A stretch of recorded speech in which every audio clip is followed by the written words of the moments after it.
Thank you for choosing to listen to BBC Radio on the internet. Unfortunately, the current programme on this station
Cricket ground, host of a massive game, Australia against India. We will know the semi-final lineup come the end of today. Henry Moran here on a blustery day in the Caribbean. This World Cup motoring towards its conclusion. And what a conclusion it promises as well. It works like this today.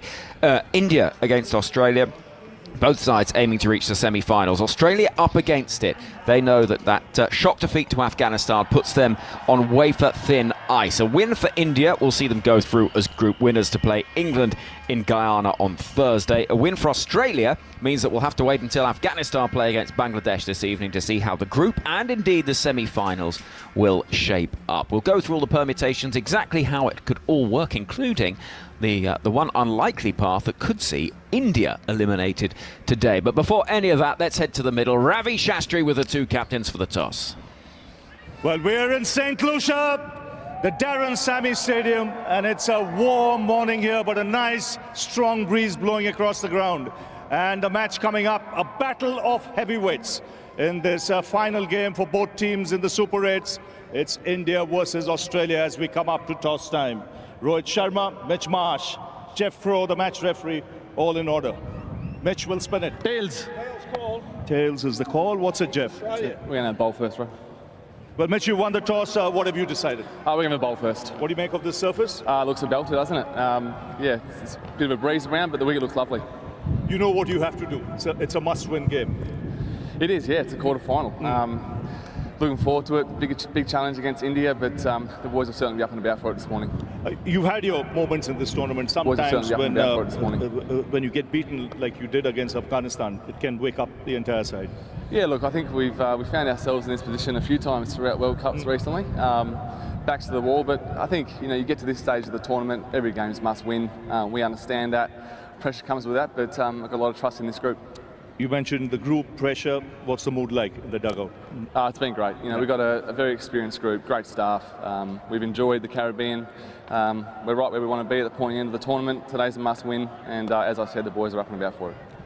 And your combination for today's game as opposed to last game? Just one change. Starkey comes in for Ashton Agar. And you want to field first? Field first.